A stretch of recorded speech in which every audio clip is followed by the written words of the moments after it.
And now it's Boomer Life. Lifestyle ideas designed to make your life more engaging, meaningful, and complete. Celebrating the baby boomer generation, this is Boomer Life With Stirling Faux. Well, hello and welcome to Boomer Life here on AM 650, a celebration of the baby boomer lifestyle. It's all about living the good life. And on today's program, we're talking to our resident appliance repair expert on everything you should know when it comes to the appliances in your home. In studio with us today, the guru of the appliance knowledge and business, a man with 50 years experience and a man with more stories than anyone in Metro Vancouver. A pleasure to welcome Jack McIver back to Boomer Life. Hello, Jack. Hi, Stirling. Glad to be with you. It's good to have you back on the program. We're going to talk about stopping the madness on the program today. But first, give us a little bit of background about Jack the guy and McIver's the business, if you would, please. Well, the business was started while I was working on the towboats as a marine engineer and mate, which is a combination job. And because of my mechanical, I better start over on that. Because I have had quite a extensive mechanical knowledge of a lot of things, the appliance business was something I could easily handle. Sure, yeah. So as time went along, we got started, and then pretty soon I started selling rebuilt appliances, and then we started selling new appliances. And back in the 60s, you could not find a bad appliance on the market. Even the lowest piece of product that you could buy passed the Canadian CSA standard, and it had to be good. So it was a great time to start, and gave me an insight into how quality is made.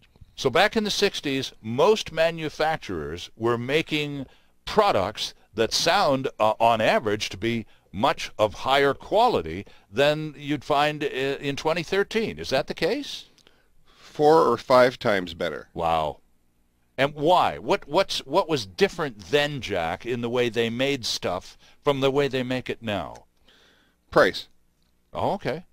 If you have labor that's offshore, comes in with the Asian invasion, not made well, you couldn't bring it into the country in those days because there were laws against it. You couldn't bring in anything with stoves without fuses.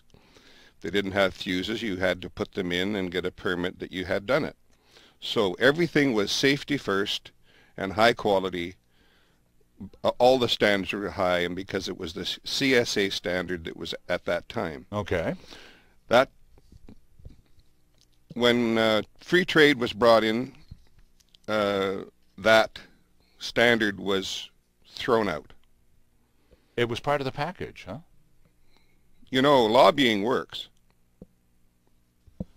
Okay, and clearly those who were lobbying on behalf of free trade, representing in some case these offshore interests, were successful, weren't they? And American interests. Right, yeah. So that opened up the floodgates, and the first thing that we found was that we were getting stoves made in Canada that had no fuses in them. And I thought to myself, here we go, down the slide, and now we're awash in garbage. Now, you said the business was rebuilt appliances, and then from there you went to including a range of new appliances to go along with those. That's good. What is the business now, the ratio of a rebuilt or redone versus new? Is it still approximately the same as it was in your early days? No.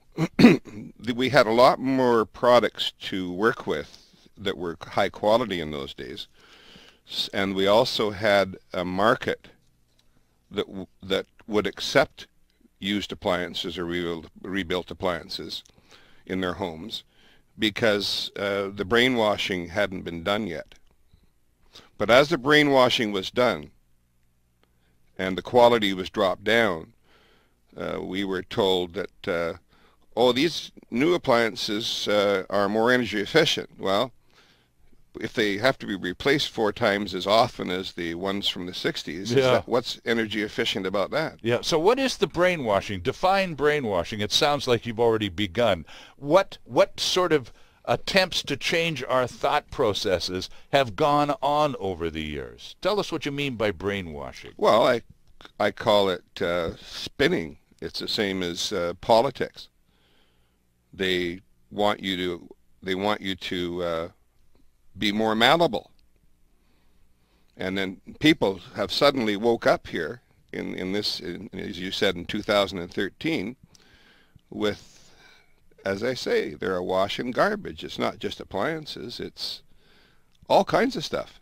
Clothing and there's all kinds of things that where the standard is gone. Now, inferior quality clearly is the problem in many cases. What do you do at McIver's Appliances with respect to brands? Because you're very picky about what you sell. Now, you'll repair almost anything because people have problems and need things to get fixed. But on the new appliance side of the ledger, you're very selective about the products that you sell. So tell us why and what products you have chosen to sell. Well, I won't bring up any names of some of the products that we sell, but refrigerators, we just concentrate on selling refrigerators without computers. Okay. Because they're just a pox on people. You buy a fridge with a computer in it, and down the road a couple of years you got a $500 computer problem.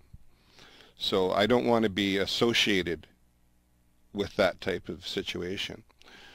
Front load washers and dryers, we don't sell them and we don't fix them. Okay. Because with the front load washers especially, a fix is not a fix. Something else happens. So the word I would say, Stirling, is no value. That's what these products are. They're no value. Well, they're certainly where the products we used to have are. Now, you said to me products that we do sell. We do have products from the United States that have been made there for companies about 120 years old. And that company builds a product that's like was built in the 60s. And it lasts like in the 60s. Okay. And we're the largest seller of them in British Columbia. And the reason for that is that our reach and reputation can overcome the big stores. They can't do anything to me. If I was selling what they're selling, I wouldn't be able to buy it for what they can sell it for. Oh, right, of course. Because now, just the sheer numbers involved, just volume, right? Yeah, okay. Right, yeah. Which just means monopoly. Right. That's what we have. We have a monopoly game in the appliance business. So the difference then with McIver's is, in addition to being quite selective about the types of products available, that means, are you able to, with that kind of picky attitude, are you able to sell these products to the marketplace that is, as you've just said, it's provincial. Everybody around BC knows if you want to go to get the real good stuff, you've got to go to McIver's in Vancouver, and that's that. What about warranties and that sort of thing on these superior quality products that you sell? Are they similar, or do they have kind of special deals attached to them like too? on the washers and dryers, they're 300% longer. Okay. On the dishwashers we sell, they're 200% longer. And there are parts for the dishwashers we sell in the United States at a place called Reliable Parts and at our store for the warranty we do. We do all the warranty on everything we sell. Now, you can't run a big business like this, so our business is downsized. Right. But the fact that we will repair things for people and make them get a good extension on the life of the products, that is a good thing. That brings value. And every time we sell a high-quality washing machine, it means that that space in that house is not going to be disturbed for at least 20 or 30 years because it's going to last that long. Okay. So we've plugged the big people from getting that business. They're not going to get it. Right. And our reach in the lower mainland is probably 100,000 customers, and whatever other customers we can get. Right. And but then what has made McIver's so successful for so long, Jack, is that word of mouth and that repeat business from satisfied customers. You can't buy advertising that comes in the form of people who have been your customers for decades and now whose children have become your customers. That's true. And I think that no business is in business now, virtually none were in business when I started.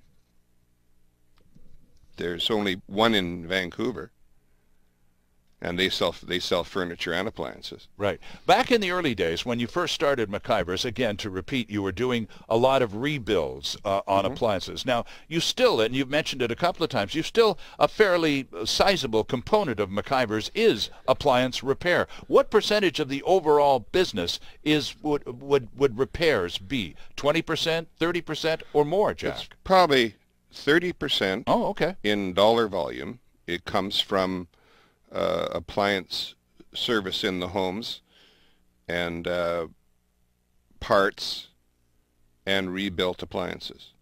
Those all revolve around labor work. Right. Because you have to do labor to do the appliances.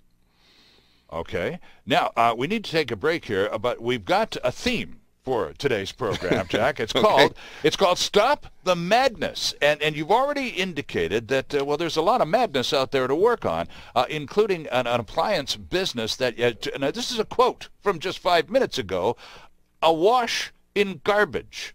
That sounds like madness. And then there's drain hoses, there are dishwashers, there's vents. There's a lot of madness to talk about on this edition of Boomer Life with the guru of appliances in Vancouver. Jack McIver is our guest on Boomer Life today, and we'll talk about the madness and how you can help stop it after this quick timeout.